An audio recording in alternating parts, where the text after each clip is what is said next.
I'm Ron Schutz. I blog, I write books. I've been in the financial services industry for over 5 decades, which equates to today about 110,000 hours that I've been at this. I hope you find each of these videos informative and thought-provoking. My goal was to make them educational. I hope I achieved that objective. Thank you for watching. Okay, the way you increase revenue is to simplify the taxes. And I've talked a little bit about this already, but let's go visit this a little further.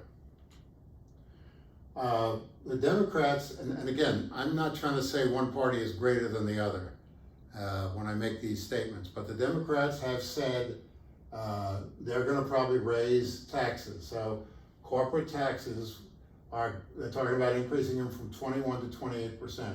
That'll probably have a negative impact on the stock market.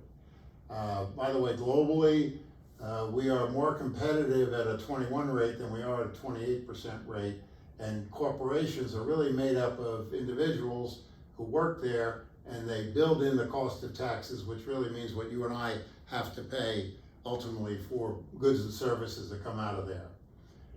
They've arbitrarily said that they want to increase above 400,000.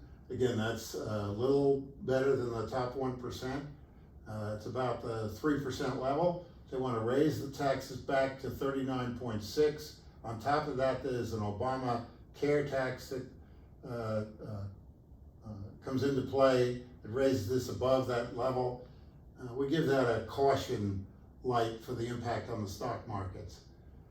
Finally, on capital gains, and I'm going to talk a little bit about that, because remember, somebody that puts money away has saved that money and paid taxes on it to get that money, and then usually they'll borrow some additional money, so they've obligated themselves for the future, and that's really what we've done with the debt, by the way, on our debt that we had at $26.6 trillion.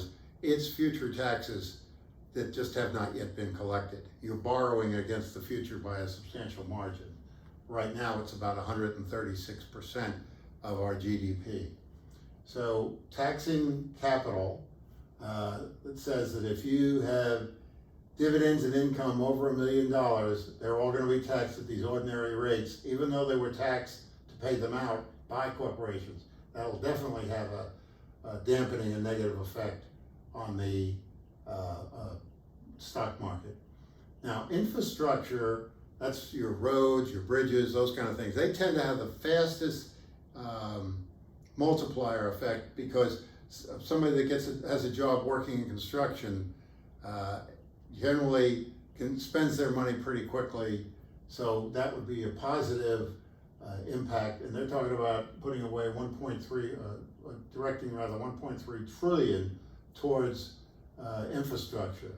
And then finally, in trade, they're talking about trying to figure out ways to expand with China. China currently is the second largest economy in the world, and they want to be number one by 2030. So they're looking for ways to expand their trade because they understand that, and that would have a positive impact on the market. And this source was from City National Rockdale, given by permission.